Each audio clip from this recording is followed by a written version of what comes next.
this will cause. Just last night, a federal judge blocked this administration's attempt to revoke TPS for the hundreds of thousands of Haitians that legally live in this country. The judge also noted that the administration was motivated by racial hostility against Haiti. This was wrong in Minneapolis. It is wrong in Ohio. It is wrong in every corner of this nation. And Congress has an obligation to say clearly and unequivocally that this is wrong. So, Mr. Stoughton, can you briefly explain why this administration believes it is appropriate to publicly exonerate agents and blame victims before independent investigations are finished? And is that practice consistent with the constitutional principles and basic accountability? I could not begin to offer a rational explanation for why the government and the current administration preemptively and prematurely exonerates officers prior to any investigation. There is no professional or democratically appropriate justification for doing so. Thank you. And would you say that practice is consistent with constitutional principles and basic accountability? It certainly is not. And Mr. Stoughton, does stripping legal status from law-abiding immigrant families make our communities safer or our borders more secure? Both legally and empirically, no, it does not. Thank you. See, this isn't just about immigration policy, politics, or party. It's about people. It's about defining what kind of country we are. We can be a nation that enforces the law without sacrificing human rights. We can be a nation that protects people who are contributing to our communities and honoring the law. And we can be a nation that demands accountability when the use of force goes too far and when innocent lives are lost. Because every life deserves dignity, safety, and justice. And at the end of the day, this is about this administration's lack of respect for human life, lack of respect for the Constitution, and lack of respect for the rule of law.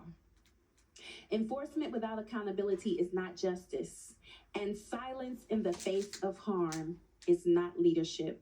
We owe our constituents and the families who have suffered better. Thank you. Senator Durbin.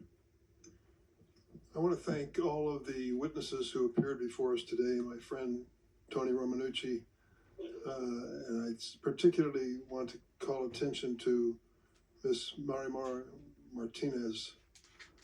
Your name on this side of the table is El Milagro. You are a miracle. The fact that you were here today after being shot 5 times to tell your story, God had a purpose for you. And your purpose was served today by telling us this story. I'm the ranking member of the Senate Judiciary Committee, and I want you to know for the record, Secretary Noem has not appeared before our committee in over a year. She's too busy.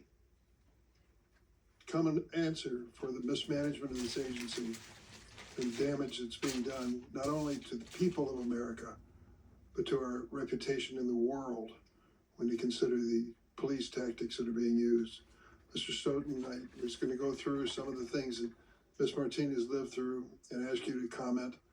I sense from your earlier answers what you will be saying. But this much I want to make clear. Chicago was one of the first victims of this policy of massive deportation. I came to the Senate Democratic Caucus luncheon and I told my colleagues after it got started and after I visited Little Village and the neighborhoods and saw what happened, be prepared because this show is coming to your town next. They may leave Minnesota. I'm sure people in Minnesota can't wait for that to happen. They may leave some other place, but they're headed to a new place. You see, they appropriated billions of dollars for this effort, this mass deportation, billions of dollars, so that the force that they have created that we've heard described today is larger than the United States Marine Corps, larger than the FBI.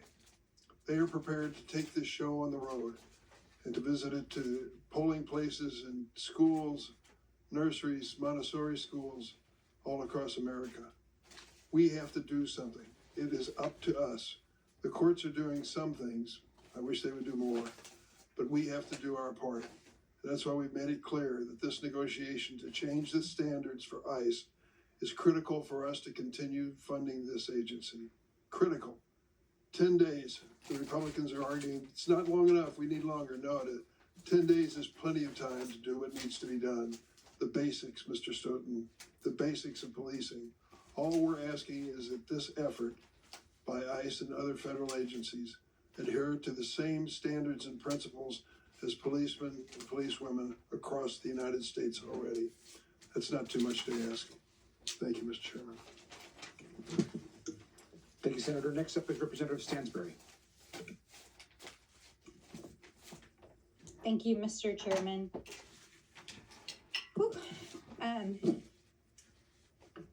I just want to start out by saying thank you all for being here and being brave enough to share your stories. I don't know what to say, but I do have to say that I'm literally shaking and my heart has been pounding sitting here listening to your stories. And particularly, Ms. Martinez, as you shared your personal story of sitting outside the jail as you were bleeding out and having your picture taken.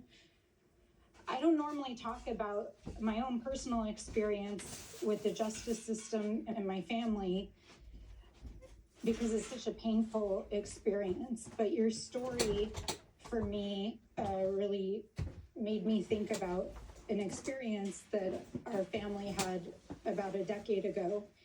And the reason why I want to share it here in this space is because I think it helps to amplify and hopefully show that we're listening.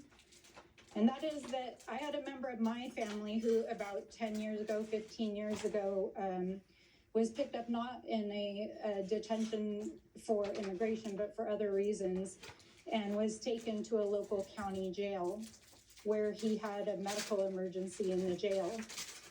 And the agents in the jail not only did not help him when he had a medical emergency in the jail, they watched him and laughed as he died. And in the aftermath of his death, the agents that were involved, both the local law enforcement and the jail officials, tried to intimidate members of my family to try to cover it up. And at the end of the day, obviously there was a wrongful death settlement, and Department of Justice was ultimately brought in to provide oversight over this county jail because this was not the only incident in which that had happened. And I think that goes to the points that the senators were making, which is that at the end of the day, this should not be happening. This should not happen to anyone in America.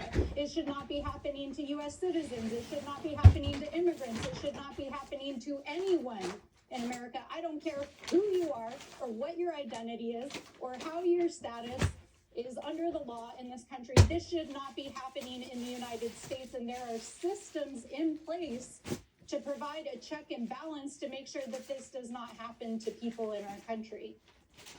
And so to hear your stories and to hear the violence that is being committed in our communities against our people, and then to see White House officials, the President of the United States, disparaging entire communities, going after members of Congress, the Vice President telling the American people that these individuals have total immunity, to see Kristi Noem go on national television and lie about you, that they're tampering with evidence, and then to see that the actual agents committing these crimes, because I want to be clear, these are crimes. This is not in the line of duty. You don't shoot, murder, and harm people in the line of duty. That is a crime. That is crime. And this is not an accident. I want to be clear about that. There's a lot of discussion going around in these halls about they need better training, that this is just a few isolated incidents. Well, let's be clear about what's going on here for the American people. Over the last year, Over 37 individuals have died in immigrant detention. Multiple people have been murdered and gunned down in the street. We have 3 individuals in front of us here today who, in front of the entire world, their lives were shattered. And this was not an accident or a lack of training. This is the policy of the United States government, and it is being paid for by your tax dollars.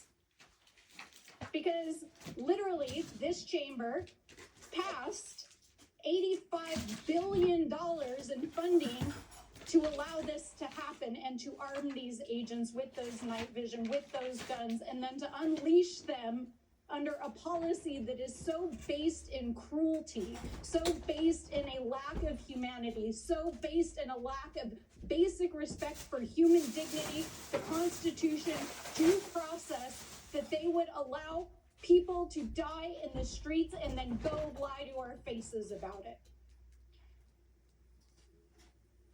So I don't know what to say about what comes next, but I do want to just say to Mr. Granger, both of the brothers who came here to share about your sister today and the story of her light, her sunlight being like a dandelion.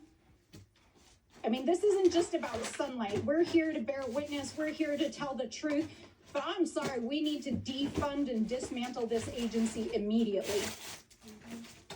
And a bill just passed a few moments ago before we walked into this hearing room to give another 2 weeks to think about a deal.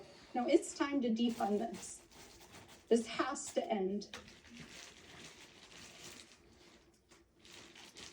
I think I'll just close out by saying, because I really don't know what else to say, that there's, a saying, Nelson Mandela said that both the oppressed and the oppressor are robbed of their humanity. And what this administration is doing right now is robbing America of our humanity. And it has to stop. Senator Warren, if you are ready, if not, we can give you a few minutes. I'm always ready. That's what I thought. I never want to pass this up. So I really do want to start by saying thank you very, very much to Congressman